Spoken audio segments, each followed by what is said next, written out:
Guys, welcome back here to Kings of the Storm weekly number 10. We are back. Oh, the cat is at our feet, but I'm a bit lazy. I know you guys have been demanding here.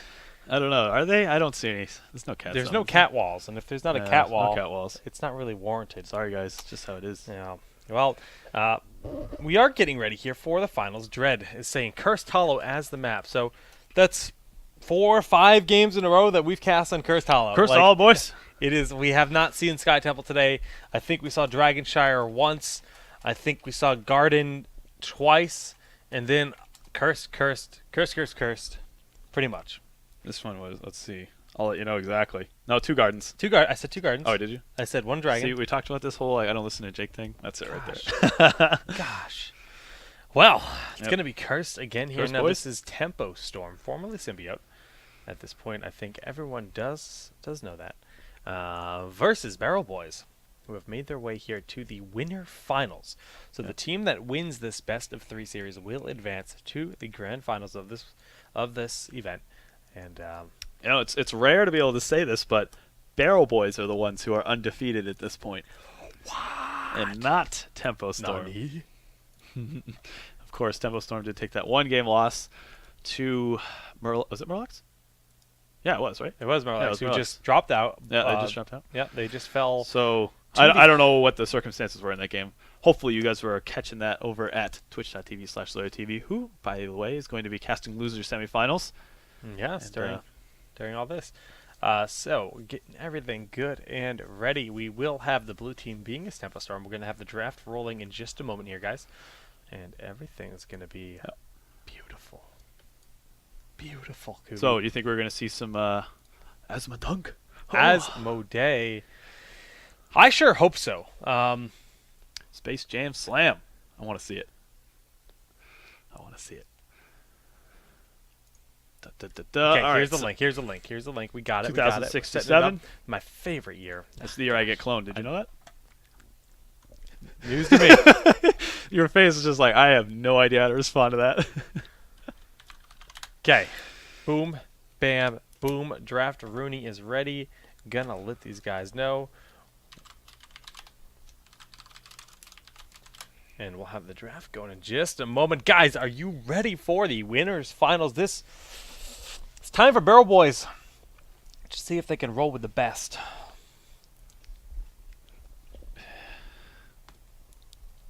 Roll with the best. All right, guys. You guys are the one that condone this. You let him get away with this stuff. No, but seriously, You need to tweet at this man. Tell him it's not okay. It's not okay. Tweet me pictures of your meals. I want to see what snacks you're eating. Also I want to know what Ursidons. brews you're brewing. I want to know what Ursidons you can draw. I want to know what planet Hoth you live in. Mm-hmm. Send me all the photos of those. Also, you guys need to put pressure on Jake. He promised that he would draw a picture of an Ursidon next week as a dinosaur. It has to be a dinosaur. And if you do, and it's on stream for Tuesday's cast, then you're allowed to call the Ursidon a dinosaur. Until then, no dice. Okay? That's the deal. That's the deal. You agree to it? Apparently, I have to draw it like a peasant with pencil and paper. I can't use my Photoshop. Yeah, talents. no I have to- Photoshop. No, you said you were going to draw this. My drawing kit's all at my parents' house. You have a drawing kit? I am at the art school. You have a drawing kit. Of course. You went. All right. Okay. All right. I want to see some fancy art. I have paper right here. Do you want to?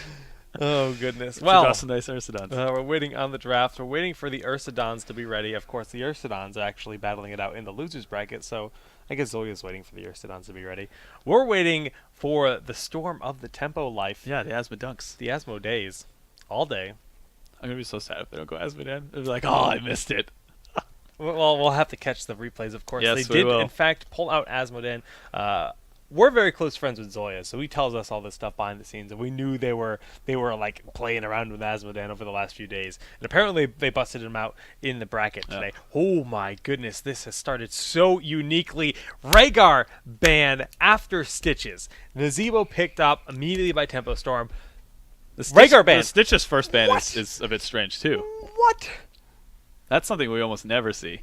It's usually whoever gets first pick just leaves Stitches for the other team to ban, right? Rhaegar. Wow. We're What? in shock here. Well, I mean, Tempo Storm's been running the double healer comp, and Rhaegar's been the big kingpin of that, right? So Yeah, I mean, this is Barrel Boys. They've done their research. They've watched what they've been doing. They know what to expect from Tempo Storm. There are more eyes on Tempo Storm than any other team in the entire community for North America. they're the team at least to beat. You know, they are here in NA, and I mean, look at the start of both of these drafts. It's just top tier heroes. There's no other way to put it. It's way scarier for Tempo Storm, I think. I mean, Uther and Tassadar are good, but they're not putting out that crazy amount of lockdown that Kerrigan can, and just it depends on the rest of the comp. I'm not saying it's going to be a bad comp for Barrel Boys, but they need some other pieces to fit into that puzzle. Whereas those 3 heroes can run pretty much on any team and work. yeah. Well, I mean, this is going so quickly. Oh, you know what this means? No Asthma Dunk. He's DPS, right? So Well, yeah, we're not going to see him this game. So They know that this means winners bracket. They're playing safe. They look at the current draft, and actually I look at Asmodan as like, it's maybe ancestral lens to it. We actually haven't seen those games, so we don't know exactly what they want to try to do with that style. We can't speak about it. Yeah. I mean, the viewers know more than we do at this point because they've been able to watch the game. That's true. So Vala, Muradin, Uther, and Tassadar are the 4 that we have here for Barrel Boys. So far, they're locking into a super lockdown comp. Zombie Wall, Primal Grafts, Stun, Roots, Howling Blast. We saw this earlier today. It's I almost said terrifying. Terrifying. It's terrifying. No, terrifying. Oh. Yeah, I know it's terrible. And we see the Zeratul picked up as the final pick. That's probably the quickest draft we've seen in the history. That was probably faster than Hero League drafts even happen. Boom, bam, boom. These guys are ready for this game. Hot shots, bop, bop. I mean, no for this game. How do you feel about the Mal pickup? You like that? I love it here. Malfurion It's their only healer. No, but it's fine. Malfurion has more healing when it comes to AoE healing than anyone in the game. Your primary targets, yes, Kerrigan's going to be easy to blow up. That means we'll likely see Protective Shield lean to and not healing ward at level 4 to keep that Kerrigan alive more efficiently. But when it comes down to the lockdowns, it is there and ready. The players are ready, and guys, we're going into game 1 of these winter finals. Yes, we are. And yeah, I think it's a good point because I was looking at the rest of Barrel Boys' lineup, and they don't have any crazy amount of burst onto one person, right? No, so you got Vala, she's probably going to go into Strafe. That's, it's just like a lot of AoE damage. Zeratul doesn't necessarily burst someone that fast. Muradin, Uther, it's like, I can get it. I understand. Jake's just staring away at this. Temple Storm here on the left. Sounds like you were about to introduce them. No? I shall. Dreadnought as the Malfurion, and of course, running the Betrayer skin. Glowering playing on Kerrigan. Soldier on Arthas. Do they know how to do this every time with the Tyga stuck in the pig? Oh gosh. Arthalon as the piggy, and I heard the oinking, and I just wasn't ready for that as it walked around the corner. And KO playing as Nazebo. Credit to the Tempo Storm guys. They always find something to get us to laugh. Like every time they come up with some silly shenanigan, to like act out in the beginning of the game. But that said, let's hop on over to the red side. For Barrel Boys, we have Blinks on Uther, Fan's going to be playing Vala, Fury on Muradin, McIntyre on Zeratul, and Trumbull's going to be rounding it out on Tassadar. Protoss boys here, but are they a match for our piggy friend? Grazing on some grass here. Just living the pig life. They even put this money pig slot into it. It's like a piggy bank. Well, you don't get to see that because everyone's always sitting on it. Sitting on it. That's actually great. Look at, I can't focus. Look at it. It's so ridiculous looking. Who cares about probably the the best visual bug in the game? Oh, the best visual bug in any game? Possibly. Nani? Almost as good as that goat climbing the ladder. It's up there. Oh gosh. Goat Simulator? Yep. That game is too funny. All right, let's anything interesting talent-wise. There's that block on Zeratul once again. Seems to be picking up a lot of steam. A lot of players seem to be enjoying that. Ooh, they get the Howling Blast with the full combo. The Roots going down on Blinks. He should fall here. He throws down the... Wow. Yeah, and talk about close call there. I wonder what his health was. It probably was like 4. I bet it was 3. I bet it was 4. You're wrong. All right, so what do we have for some lane rotations Ooh, the here? Roots actually, the follow-up with the Howling Blast, but the Vault will be there Yeah, just a in lot of- time to get on out. Very close, very aggressive. That is the Tempo Storm we know. And Fury here in KO in the top lane. Pretty standard stuff, but Yeah, I was gonna talk a little bit about the aggression, the sort of the swapped lanes. Actually, no, it's a 2-1-2, isn't it, for Barrel Boys? That's not too typical. I mean, of course, you're gonna have the Zeratul floating around, but yeah. all right. Yeah, let's see. Do we have any interesting talents to talk about? Other than that block? No, No. nothing. No. Jeez, these guys are just doing That is weird. all standard stuff. Block?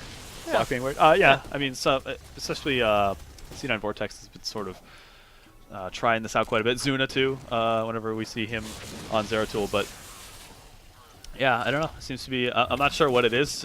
I mean, it's a little bit more sustained, but I would think that getting either the range or the cooldown reduction on Wormhole would help keep him alive longer. I'll have to hit some guys up about this, see what their thoughts are. Well, we can see that level 4 has been hit. We got the Healing Word out of Tassadar, the Protective Shield on Uther, so that's a lot of sustain available on the side here of Barrel Boys. Actually, I predicted a Protective Shield out of Malfurion, but they're opted to go with the Healing Ward here. So Kerrigan not going to have as much burst healing available, and that's going to mean, I mean, they're going to see this and be well aware. Oh, Fury. They missed the Howling Blast. He's just going to Dwarf Toss on Hop hold. over the wall. Happy Dwarf. Yeah, we didn't actually get a chance to really touch too much about the Arthas Kerrigan combo, of course, with that double Venom. Oh, so scary. Yeah, you already mentioned the Healing Ward, Melting Point, and jeez, everything else is really boring too. Gosh, these guys are supposed to be picking crazy stuff and they're not doing it. Well, Trummel is going to take the brunt force of those abilities, just walk away with his Protoss shields. We're going to see this tribute be heavily contested by Tempo Storm. Arth and Dread both trying to grab it here.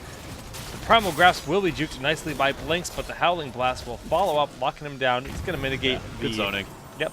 That said, though, we're seeing quite a bit of soak for Barrel Boys here, and that should give them a sizable experience lead. Nazebo is, of course, sprinting his way up to the top lane to try and get as much soak as possible, but how much will it end up counting for? Now, of course, it's possible that they lag behind in experience, and then when they finally get to that lane to catch up to kill the waves that have been pushed back, they sometimes catch up like all of a sudden. Yeah. So, I mean, things look pretty even, actually. It does look like they were able to get to those waves in time and not take too heavy of an experience loss. Now, Glau has those little Zerglings to help them take the Merc camps. Those bruisers were picked up very quickly, very early in this game. I mean, Glau is always in the jungle, farming away. And as Kerrigan, at least. Now, we see the Giants were picked up, and you know, at this point, it's the experience is, like you said, slightly in Barrel Boy's favor, but very dark, and actually clearing up this wave, I mean, it's just going to negate that entirely. Okay, so for talents, every time we've seen Malf played, it's always as an auxiliary healer, right? He's always of two healers, right? He's one of two healers. This is the first time in a while, probably since they had Mad Timmy on the crew, that we've seen just solo Malf as a healer. And that means he's got a lot more of a burden to heal, right? Now we see Elun's Grace picked up. That's extra range on all of his abilities. Don't you think he would need to go for the Enduring Regrowth? Just to make sure that he, like, whatever targets he is healing, he's getting a lot more efficiency out of him? I think their strategy is more revolving around blowing people up with the lockdown and getting those picks than just the standard sustain. Elun's Grace gives you so much. I mean, the additional range just on the regrowth, on the roots alone is massive.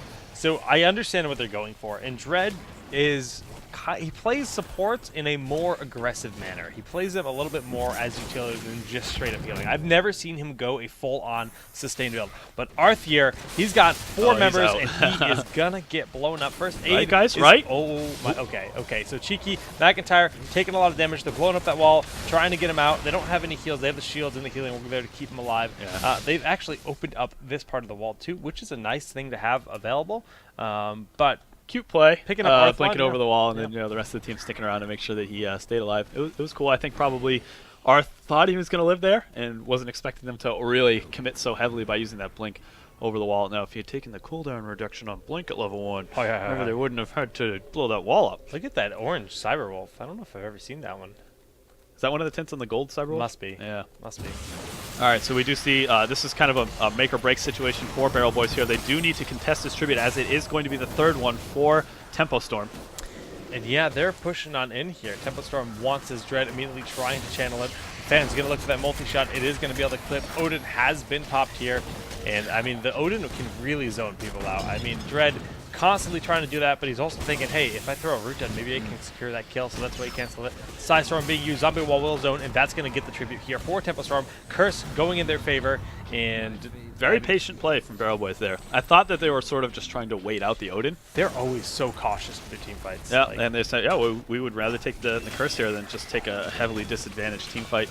And that's exactly what we're seeing here. So, I mean, they're well aware of what the cost is of waiting out that team fight. But well, they're coming on in. A big Void Prison hitting 3 members here. Divine Storm trying to set up a nice split. They're done by Tempo Storm going in 3 different directions, but is it going to be enough? The Strafe going to town. Trumbull getting very low using his Dimensional Shift. They pick off Nazebo here. Arth in the back line, glowering, popping that Maelstrom, going on in, trying to capitalize on it. He's hitting 3 people, keeping his shield up, but the damage is just too much here. Barrel Boys makes it work. are they going to be able to pick up Soldier here? Yeah, I think by the fact that he's, well, I mean, no, he should be running to that. He's doomed. He was just... Oh, okay. Yeah. I don't know. I think he might have been able to get out maybe if he had run to his fort there. Not the case, and I think they pick up, what was that, a 4-for-1? Pretty nice from Barrel Boys there. No, that was really good. I mean, getting the 4-for-1, yes, this keep does fall, but they're going to be picking up a boss in return, or excuse me, for this bottom keep is actually being heavily pressured. So this being open, knowing Tempo Storm, the second they have an opportunity, they are going to just be funneling into that keep in the back line. Yeah, I mean, that was pretty good on them to really capitalize on the situation. They said, okay, they spent a ton of heroics taking this curse. I like that they, like we were talking about, how patient they were. They just backed up, so we're not going to lose anyone. Wait for them to start overcommitting, trying to push in onto that fort when they have the curse. Get a nice Void Prison here, set up for all the kills, etc. They got a pretty good Divine Storm, set up, got a 4-for-1 situation. Now they're back in it. And I mean, like you said, we said this earlier today, and you just mentioned it. They're really, really defensive. They don't take fights they're not comfortable with, and they've won so many games because of that. Other teams, they feel pressured, like, oh no, we can't give them the curse, and they'll throw a team fight away, and it ends up being twice as bad as it could be. So they take the loss, and they turn it into an even play. Yeah, just, I mean, all 3 forts are gone, so that's, I was about to say, oh, that's a sizable experience lead for Tempo Storm. Not the case here. I figured that would be. They, Tempo Storm did pick up the boss here on the bottom lane, and they should be able to clean this up fairly evenly, unless Tempo Storm decides to get incredibly aggressive. I don't think that's going to be the case. They'll probably just poke. All heroics available except for Maelstrom at this point in time. Kerrigan, of course, just 10 seconds away from there, getting stunned by that hammer, and they are going to be able to pick him up right quick. A big Void Prison there, zoning them on out. We see Tranquility being used to try to mitigate the damage from Strafe. Man, the Arthlon is a little tiny Odin right now. The Shrink Ray having a lot of power. Divine Storm hitting both Soldier and Dread. Dread very low. The Odin, almost enough with that Q. Going on in the damage here, they can, if they can pick up Trummel or Blinks, it'll be enough to allow more aggression here. But as the disengage happens, they have to leave. Oh, that was so important. I feel like their focus was incredibly good, eliminating Kerrigan in that fight. Like, so good. Everything was coordinated. The leap was perfect. They couldn't get to the Void Prison, and then after that happened, it seemed like they were like, oh, let's hit the Arthas for a little bit. Oh no, we should be hitting the Tychus, and like they're split a little bit. I think that fight could have gone a lot better for Barrel Boys if they communicate. Like, it's just strange to see that the communication was completely perfect to eliminate Kerrigan, and then afterwards it got really sloppy. So. And that's the flip you're paying for having Malfurion instead of Brightwing, because if Cleanse was there, Kerrigan was fine. Kerrigan was out, free, just very good point. Getting on out. And is the Malfurion paying off? Yeah, Tranquility is doing work. We can look at the healing. 16,000, top in the charts right now for sure. It's great, but Cleanse is such a big form of utility that it's very true. It pretty much cost them that fight. I mean, still, Tempo Storm was able to sort of turn things around a little bit from the sense, they lost Kerrigan, but they were already applying pressure, so it's not like they lost too much map control. True. We do see that tribute, the first tribute going for Barrel Boys in that situation, and I'm guessing that they're rotating up to take that golem, as it does have, oh no, another 2 minutes. Not even Knights either. I'm not really sure. They're just going up to clean that lane, but it just seemed like they were maybe trying to catch Tempo Storm out of position. It was a sort of a strange play for them to just be wandering around their jungle there. Yeah, they're hunting. They're hunting, yep. I think. Just kind of looking around. As they see their watchtower getting stolen, they know that there's a very strong chance this keep is getting backdoored. We see the Hearthstone coming out of the entire team here, and this backdoor is just, they're forcing position. They're saying, look, stay in your base. I thought maybe that was a bait there, but Not the case. Okay, so I thought maybe they were overextending in the top lane, Barrel Boys, so they could try to force Tempo Storm to do what they think they're going to do, which is rush that bottom lane and then be already ready for that situation. Yeah. Not the case. Even Tempo Storm was like well aware, okay, we think that they're prepared for this. We're not going to commit. They wanted to clean up that top Giants. They wanted to pick them up, clean up that top wave. And it looks like some split decision here. They were turning around to go down towards this tribute, and then they turned back. So they're picking up the Giants. Yep. They're soaking this top lane. They want level 16. I Yep, think that's which really they what did they just wanted. get. Yeah. Let's talk about some of the build pickups. Actually, we haven't really had too much of an opportunity to talk about this. Malfurion has opted to go for the Tranquility plus Ice Block combo. That's always a lot of fun and difficult to try and kill him while he's in that Ice Block, and a bit of a rotation. Yeah, they're Storm in the just top going to lane go wall this back wall. They're going to lose their fort, sacrifice that for opening up this top keep. And, of course, this is very valuable if you manage to get an offensive golem, because when that wall is already down, that golem becomes ridiculously powerful. Yeah, absolutely. And that is another 30 seconds till that top golem is available. We'll have to see if Tempo Storm continues to hold this positioning in this top lane just to try to make a play on it. And, of course, is Barrel Boys paying attention to this as well? I'm sure they are, but what do they do about it, right? These builds are cool. Yeah, and that's, like you said, what do they do about it? Tempo Storm continuing to force them back. Should be interesting. This could be a rough spot here for Barrel Boys if they're caught by a big Void Prison. Fan is looking for, McIntyre is looking for that big VP, and they just back on out. They don't want to risk this scenario. Yeah, this is kind of a must defend here for Tempo Storm. They are down 2 tributes in this cycle for curses here. And what is Barrel Boys going to do here? Are they going to try to take the golem? I think it's pretty risky if they want to do that. So they are going to probably move forward, try to take a bit of pressure. A lot on Mac here to try and get that VP, like you were saying.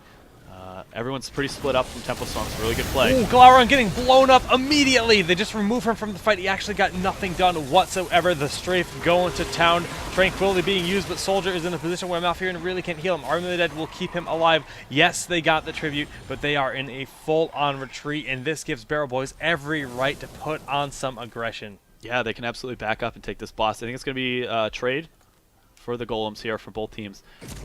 Barrel Boys' approach to these team fights has been very interesting, and it's quite clear they have isolated Glaurung as the weak link. Yeah, to eliminate. That's the second team fight in a row we've just seen them like within a second just kill Glaurung.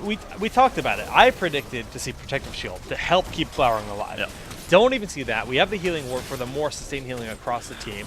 So you're looking at lack of burst healing, lack of cleanse. Glaurung is an easy picking at that point.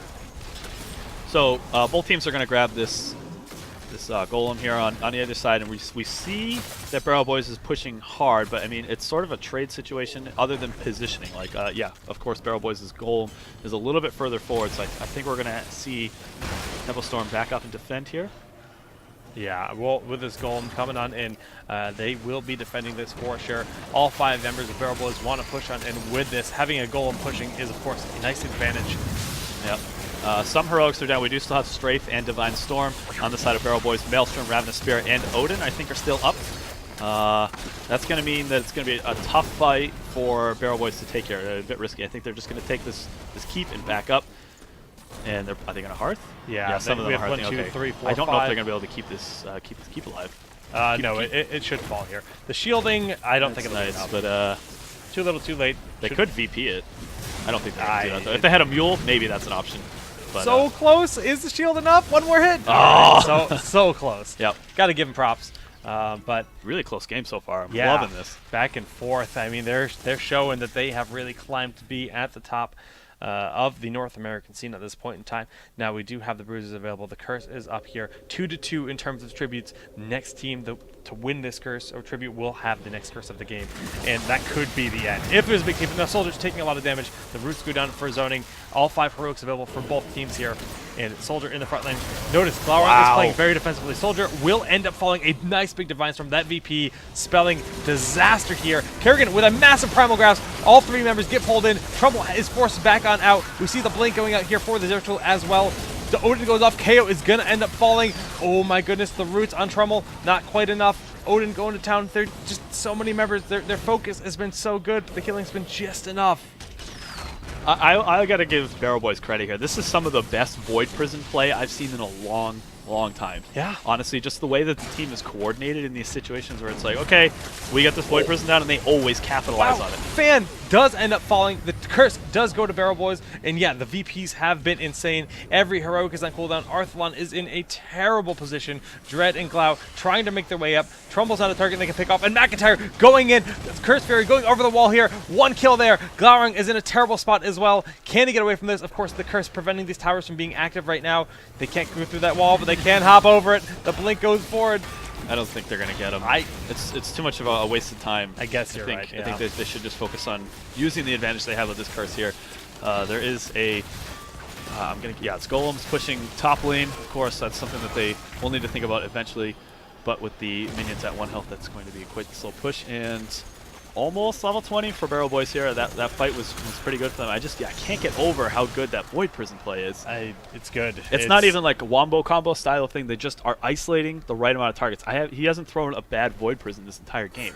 They've all been super effective in terms of isolating members, like even Soldier in that last fight. That was the target. It was a completely different scenario. Before they've been picking off Kerrigan early. This time, Kerrigan was behind the VP, couldn't get in. Soldier was isolated, and they just blew him up. It was a cool adaptation. Like, okay, so obviously Temple Storm recognized the situation. Glaurung's getting blown up. Let's put him in a little bit safer position, and we'll have him jump in midway through the fight, right, and then get his value off of his combo and his Maelstrom.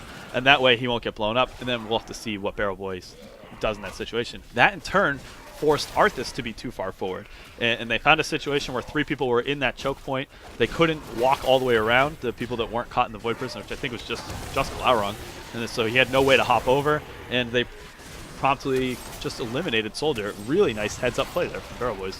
Yeah, I mean, they're looking phenomenal right now. This is anyone's game. 1 keep down on each side of the map. Level 20 will be hit significantly earlier by Barrel Boys. Right. And that's really, I mean, that's the name of the game right now. That's the advantage. Cool little trick there from Glaurung. He threw the spikes down so that he could get vision with those Zerglings and then hop over the wall. Just a cool thing to get to those Giants a little bit faster. Maxing mobility, but Soldier is out of position here. He's getting collapsed on here. The dash forward by McIntyre. Nope. Okay, he is going to... I was curious to see if he was going to try to throw VP down, but I think it was a situation where it would have spent a lot of resources just to try and get a kill on Soldier, and even then it's a big maybe. Yeah. Let's see. Is the timing for the boss up? They are sort of up there. Yet another 13 seconds. So I don't think that they're going to attempt to take it, but rather sort of do this party bush thing that we're looking at here and try to get a kill first, then take the boss. They do have level 20, which gets them 2 Bolt of the Storm, Unstoppable Force for the Avatar, extra range in the Divine Hurricane, and Dreadnought has to use his Ice Block really early. That's no, so the VP positioning is just going to pull them apart. They have to retreat. There's no fighting this. KO will end up falling here as well. The Ravenous from point blank range not going to be enough. 3 members have fallen. I think that's game. I cannot stress enough how good these VPs have been. They are winning them the game. Not to say that the rest of the members of the team aren't like pulling their weight, but like how often have we seen games where VPs are sometimes good, sometimes mediocre, and McIntyre getting into a really tricky situation, Soldier trying to defend. Yeah, they have the Shrink right there trying to blow him up. The Avatar jumping on in, throwing down those Storm Bolts, not quite enough. Arthalon putting in a valiant effort here, trying to defend. I mean, they're getting them pretty low for a 2v5. I'm impressed. They actually get them to back on out a little bit. Okay, well. Not what I was expecting there. I think we were almost looking at this. Oh, you got that kill there.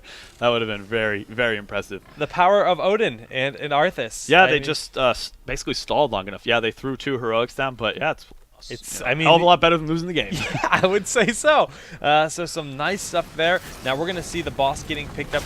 They are going to start the boss here. Dread is back up. Glau and KO have respawned as well, making their way over to this bottom boss. Still, this game is actually just looking very impressive. Insane. So yeah, it's not just also the VPs that are good. The communication is incredibly solid too. Like, you know, sometimes you can throw the VP of a lifetime and then the rest of the team is just dancing around, not really getting the capitalization on it. Every time it's like a snap of a finger, everyone does the same thing, kills the right target. So very, very, very impressed with this Void Prison play. Barrel Boys is pushing up the top of the map here to their boss. They want to push in and win. They know they have the potential to do this. Both keeps are at 100% though, and there is a boss pushing on the bottom lane for Tempest Storm. Yeah. So if this doesn't work and they wipe here, it could spell disaster. But that's very true. It's definitely on the riskier side of things. They did just hit level 20 too, so something to consider. the boss, they're doing their best to blow it up. It's at half health already. The VP hitting Glaring and KO. Soldier is making his way back to it. Arthlon pops the Odin. Damage. Everyone is just focusing on the core. That Golem is alive. The core is getting very low. Ravenous Spirit trying to zone them out, but that's going to be it. I was so confused. I saw the VP go down, and then Fan bolts over to the other side of the core. I'm like, what is he doing? Who's he going after? And then, oh, they're just going for it. They're putting all their eggs in this basket. It worked out very well. I mean, the Golem just now reaching the core for the other side. Yeah, so, you're right. I mean, kudos to Barrel Boys here. That was some incredibly coordinated play. All of those team fights were just, I can't stress it enough. It was on so point. Good. Very on point. Very on point. Do you think we're going to see Zeratul banned out here? I know. I mean, we used to talk about this a lot, how we felt like Zeratul is not really that impactful to go for a ban. With but, a play like that. Yeah, absolutely. And then you ban out Zeratul. Well, you're not banning Kerrigan anymore, so now you got to think about Max Kerrigan too. I mean, yeah, we'll have to see. Do we get Asmodan? Is Asmodan the answer? I don't know. I think if you're down, I don't think you pick Asmodan. Okay. I mean, that's Temple Storm to prove us wrong. But yeah, we'll see. We'll see. But all in all, I mean, a little bit of criticism for Temple Storm. They were trying to collapse on people, and on a map like Cursed Hollow, and that last engagement that we saw, they spread out and they were trying to collapse. The second that they saw through that, they threw down that VP to close out two members, lock in Dread and KO, and they just eliminated them so quickly, and it just spelled disaster. So it's weird. It's like, A, you don't want to clump, but B, you don't want to spread yourselves too thin and get zoned out. So it's really hard fighting against Void Prison power like that. So, I mean, we'll definitely see what map they want to go to. I think that works the best on Cursed Hollow. So maybe they want to go to Sky Temple. Maybe they want to do something else that maybe it works a bit differently. I don't know. But we'll find out. Yeah, we'll find out in a bit, guys. All right, so yeah, we're going to go a quick break, and we'll get that next match set up, and you guys stick around.